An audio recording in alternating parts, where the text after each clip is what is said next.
Hello बच्चों, welcome to the channel. This side Vikas Chaudhary. आज का वीडियो आपके लिए बहुत इंपॉर्टेंट होने वाला है। तो जो बच्चे एम्स बीएससी नर्सिंग का पेपर लिखने वाले हैं 1 तारीख को, तो ये वीडियो उन बच्चों के लिए है। इस वीडियो के अंदर मैं आपको बताने वाला हूँ कि 2023-2024 में किस चैप्टर से कौन कौन से क्वेश्चंस आपके पूछे गए हैं और आपके कौन से चैप्टर से आपका क्या क्या टॉपिक पर क्वेश्चन पूछा गया है। साथ के साथ बचे हुए 10 दिन के अंदर आपको क्या स्ट्रेटेजी अपनानी चाहिए अपनी पढ़ाई के लिए, तो ये सब चीज़ें मैं इसमें डिस्कस करने वाला हूं। तो इसलिए आप सभी बच्चे वीडियो में लास्ट तक बने रहेंगे, देखेंगे, समझेंगे और अगर कोई क्वेश्चन रहता है तो कमेंट सेक्शन के थ्रू पूछेंगे। तो चलिए बच्चे, आज की वीडियो अपन स्टार्ट करते हैं।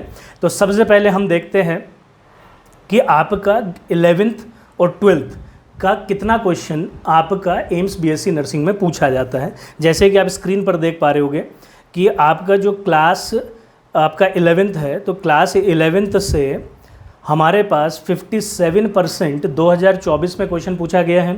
तो मतलब मोर देन 50% पेपर जो है वो 11th से आया है। सिमिलरली अगर 2023 की बात करें तो उसमें भी 54% आपका जो पेपर है वो 11th से आया है। तो अबव 50% आपका 11th का वेटेज रहता है एम्स बीएससी नर्सिंग के पेपर में।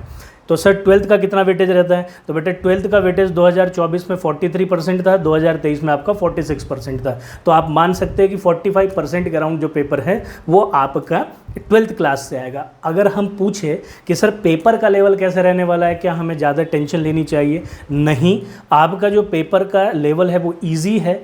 इसमें ज़्यादातर जो क्वेश्चन पूछे जाने हैं आपसे वो प्रॉपर्टी बेस्ड क्वेश्चंस पूछे जाने हैं या फिर आपके पास फॉर्मूला बेस्ड क्वेश्चन पूछे जाने हैं, जो एम्स पूछ भी रहा है।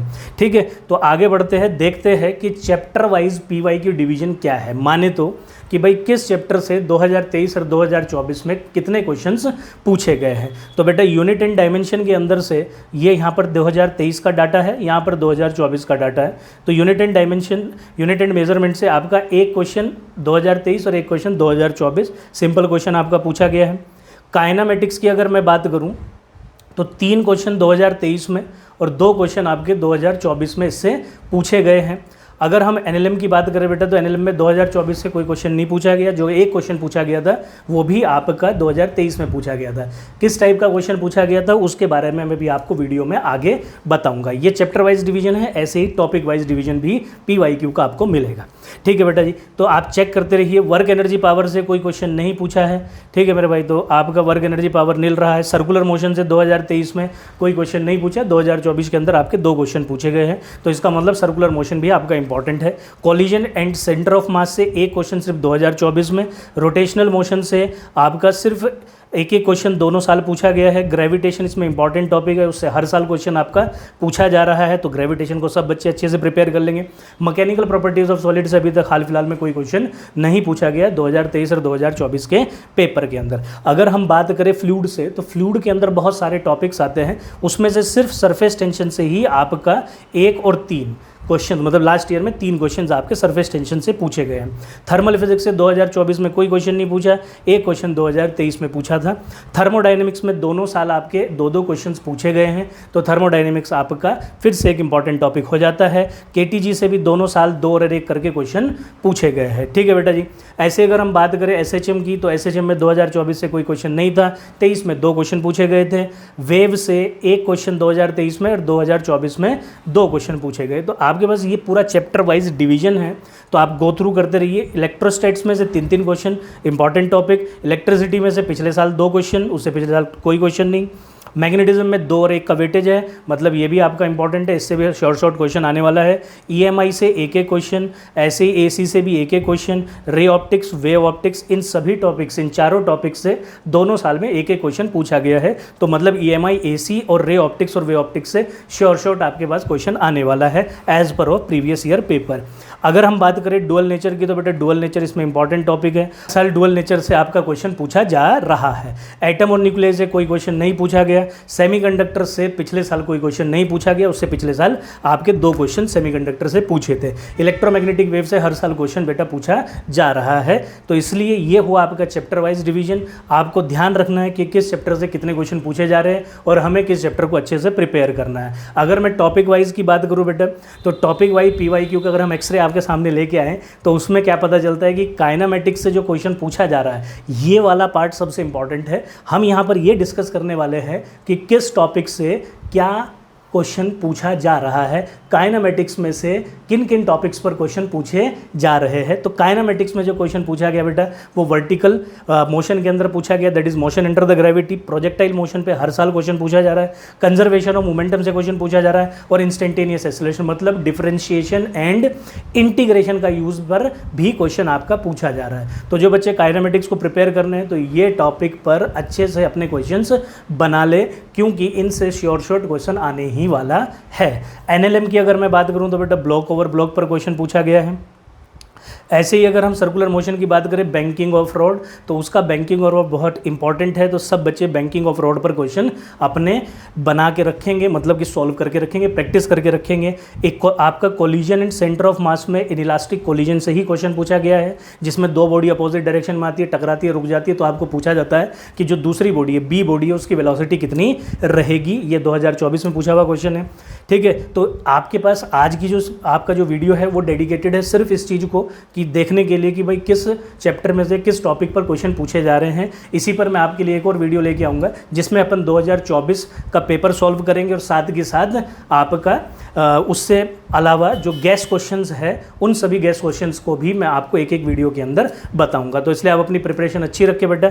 जो बच्चे मेहनत कर रहे हैं तो वो और खूब मेहनत करें, ये आपके लिए बहुत कुछ हेल्प करने वाला है। अगर रोटेशनल मोशन की हम बात करें तो मोमेंट ऑफ इनर्शिया पर क्वेश्चन पूछा गया है, तो मोमेंट ऑफ इनर्शिया आप अच्छे से कर ले। रोलिंग मोशन विदाउट स्लिपिंग, इसके ऊपर क्वेश्चन पूछा है। ग्रेविटेशन में से अभी तक जो क्वेश्चन बेटा आया है वो सिर्फ और सिर्फ सैटेलाइट के ऊपर क्वेश्चन आया है। फ्लूइड के अंदर मैं आपको बता दिया हूँ कि सिर्फ सरफेस टेंशन का क्वेश्चन पूछा गया है और किसी से कोई क्वेश्चन अभी तक नहीं पूछा गया है। थर्मल फिजिक्स में आपका थर्मल एक्सपेंशन से रिलेटेड आपका क्वेश्चन पूछा गया है। थर्मोडायनेमिक्स में first law, isothermal process based और कार्नोट इंजन। तो कार्नोट इंजन इंपॉर्टेंट है। फर्स्ट लॉ आपका क्या कहता है, delta Q is equals to delta U plus W. ठीक है जी, इसके ऊपर आपका क्वेश्चन पूछा गया है और आइसोथर्मल प्रोसेस पे क्वेश्चन पूछा गया है। ठीक है, आइसोथर्मल पे क्वेश्चन जो आपका पूछा गया था वो ये था कि अगर आपका आइसोथर्मल प्रोसेस है तो जो भी हम हीट सिस्टम को देंगे वो उसके किस चीज़ में कन्वर्ट होगी। तो आपको पता है अगर टेम्परेचर कांस्टेंट रहेगा, आइसोथर्मल प्रोसेस है, तो इसका मतलब इंटरनल एनर्जी जीरो होने वाली है। तो जो भी आप हीट एनर्जी देने वाले हो बेटा उस डायरेक्ट आपका उसके नेट वर्क डन में ही आपका कंट्रीब्यूट करेगी। तो आंसर हो गया नेट वर्क डन। ठीक है, तो सिंपल सा क्वेश्चन आपका आइसोथर्मल में पूछा गया है। केटीजी की अगर मैं बात करूँ तो ट्रांसलेशनल काइनेटिक एनर्जी के फॉर्मूले पे क्वेश्चन पूछा है और डिग्री ऑफ फ्रीडम, ध्यान रखना फ्रीडम को आप अच्छे से प्रिपेयर कर ले मेरे भाई। ठीक है, सिंपल हार्मोनिक मोशन का डिवीजन अगर मैं आपको दूं,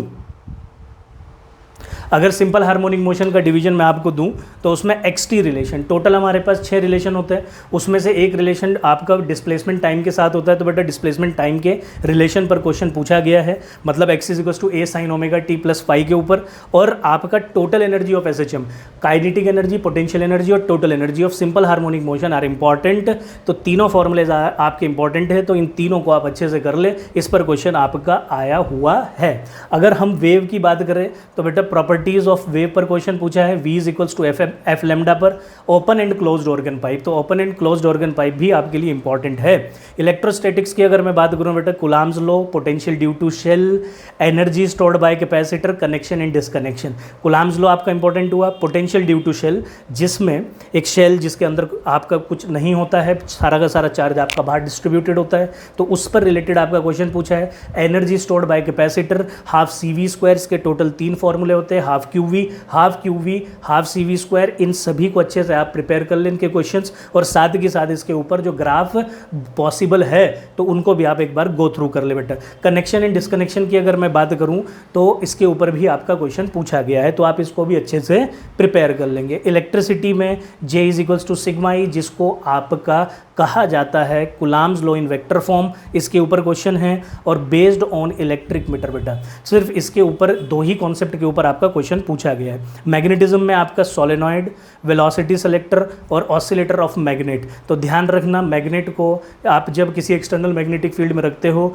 तो आप जब उसको डिस्प्लेट करोगे तो वो आपकी अपनी मीन पोजीशन पे ऑसिलेट करती है, तो उसके ऑसिलेशन की एक एंगुलर फ्रीक्वेंसी और टाइम पीरियड का फॉर्मूला होता है, तो उस पर आपका क्वेश्चन पूछा गया है। तो सब बच्चे थोड़ा सा आगे बढ़कर भी सोचेंगे तो आपको पेपर को क्लियर करने में 30 आउट ऑफ 30 लाने में प्रॉब्लम नहीं होगी। अगर हम EMI की बात करें बेटा, तो आपका ई मैक्स NBA ओमेगा और सेल्फ इंडक्शन से क्वेश्चन है। AC में LCR सर्किट पर क्वालिटी फैक्टर से रिलेटेड क्वेश्चन है। रेजोनेटिंग सर्किट बेस्ड प्रॉब्लम, मतलब LCR सर्किट के ऊपर जब रेजोनेटिंग कंडीशन एग्जिस्ट करती है तो उस पर आपका क्वेश्चन पूछा गया है। रे ऑप्टिक्स में ग्लास स्लैब, प्रिज्म रिफ्रैक्शन, सिर्फ ग्लास स्लैब और प्रिज्म रिफ्रैक्शन, मतलब रिफ्रैक्शन थ्रू प्लेन सरफेस और रिफ्रैक्शन थ्रू इंक्लाइंड सरफेस पर ही क्वेश्चन पूछा है। वेव ऑप्टिक्स के ऊपर भी आपके कुछ क्वेश्चन पूछे हैं जो, ठीक है। डुअल नेचर की अगर मैं बात करूं तो डुअल नेचर में आपका आइंस्टाइन इक्वेशन और डी ब्रोगली वेवलेंथ पर क्वेश्चन पूछा गया बेटा। सेमीकंडक्टर में आपका एनर्जी बैंड गैप और IV characteristic of PN junction diode पर ही क्वेश्चन पूछा गया है। तो सब बच्चे इन टॉपिक्स को अच्छे से प्रिपेयर कर लेंगे, ठीक है, और ज़्यादा से ज़्यादा इस पर क्वेश्चन बनाएंगे। दूसरी बात आती है कि सर हमें अब बचे हुए 10 दिन के अंदर क्या स्ट्रेटेजी अपनी अपनानी चाहिए बेटा। तो स्ट्रेटेजी इज़ वेरी सिंपल, आपको मैंने स्क्रीन पे बताया है। आपके 2 तरीके से अपनी स्ट्रेटेजी को फॉलो करना है बेटा। पहला ये है कि आप अपने मोस्ट इंपॉर्टेंट टॉपिक्स पर जितने ज़्यादा क्वेश्चन आप प्रैक्टिस कर सकते हैं वो आप कर लीजिए, पहला काम। इससे आपको क्या बेनिफिट होगा, तो जो इंपॉर्टेंट टॉपिक्स है जिनसे श्योर क्वेश्चन आना ही आना है, तो अगर आप उनको इस टाइम पर अच्छे से प्रिपेयर कर लोगे तो आपके क्वेश्चन पेपर में बिल्कुल भी गलत नहीं होंगे। क्वेश्चन आता है कि सर कौन कौन से हमारे इंपॉर्टेंट टॉपिक्स है, तो बेटा मैं स्क्रीन पर लिख दिया हूँ। तो ये यहाँ पर आपको kinematics, circular motion, surface tension, gravitation, wave, electrostatics, electricity, magnetism and modern physics. तो these are the important topics. तो आप इन पर खूब क्वेश्चन प्रैक्टिस करें तो आपको काफ़ी हद तक नंबर लाने में मदद मिलेगी। दूसरी बात, आपको पता है कि सारा का सारा जो पेपर है वो इजी आने वाला है, तो इसीलिए अभी तक जो हमने 2023-24 का देखा तो वो इजी पेपर रहा है। तो इसका मतलब ये हुआ कि ज़्यादातर क्वेश्चन जो है आपके प्रॉपर्टी बेस्ड, कैरेक्टरिस्टिक बेस्ड और आपके इंपॉर्टेंट पॉइंट रिलेटेड टू जो भी आपके टॉपिक्स होते हैं, और साथ के साथ फॉर्मूला बेस्ड क्वेश्चन आपके आने वाले बेटा। तो आपको क्या करना है, अपनी एक फॉर्मूला शीट अच्छे से बना के रख लेनी है, उसको रिवाइज करना है आपको डेली बेसिस पर। मतलब कि आपने एक दिन फिजिक्स के 5-7 चैप्टर को रिवाइज कर लिए फॉर्मूलाज, अगले दिन 5-7 चैप्टर रिवाइज कर लिए, और इस सीरीज़ को डेली आपने बना के रखना है। साथ के साथ आपको बेटा इन बचे हुए 10 दिन के अंदर आपको कोशिश करनी है कि डेली एक मॉक पेपर लगाया जाए, क्योंकि टेस्टिंग ही आपका एकमात्र सॉल्यूशन होता है पेपर के अंदर। टाइम को मैनेज करना, आपका जो फियर होता है एग्ज़ाम फियर उसको दूर करना, उसके अलावा अपनी प्रोग्रेस को एनालाइज करना और आपका टेम्परामेंट सेट करना और कॉन्फिडेंस बनाना, ये पांचों जो काम होंगे वो आपके टेस्टिंग के थ्रू ही होंगे। जो बच्चे टेस्ट से बचते हैं तो उनके लिए थोड़ा सा समस्या होने वाला है। तो इसलिए आप बेटा सब बच्चे अपनी टेस्टिंग जरूर दें, रेगुलर बेसिस पे दें, डेली एक मॉक टेस्ट पेपर जरूर लगाए। जो बच्चे टेस्ट सीरीज ज्वाइन किए तो वो डेली बेसिस पे एक एक टेस्ट को जरूर लिखे। तो आपकी ये स्ट्रेटेजी है, अगर आप इस स्ट्रेटेजी को 10 दिन के लिए अपनाते हैं तो आपका श्योर एश्योरेंस है कि आपके मैक्सिमम 30 आउट ऑफ 30 आप अचीव कर सकते हैं। ठीक है, होप सो कि आपको ये वीडियो जो है थोड़ी प्रोडक्टिव लगे, आपके काम की लगे, क्योंकि इसके अंदर मेरी कोशिश रही है आपको A to Z सब कुछ बताने की। ठीक है, तो अगली वीडियो के अंदर बेटा मैं आपको प्रीवियस ईयर 2024 का जो पेपर है उसको सॉल्व कराऊंगा, साथ के साथ कुछ गैस पेपर्स भी आपको इसमें सॉल्व कराऊंगा। तो आज की वीडियो के लिए इतना ही रखता हूँ। Thank you for today, will see you in the next video. Till that time, bye bye.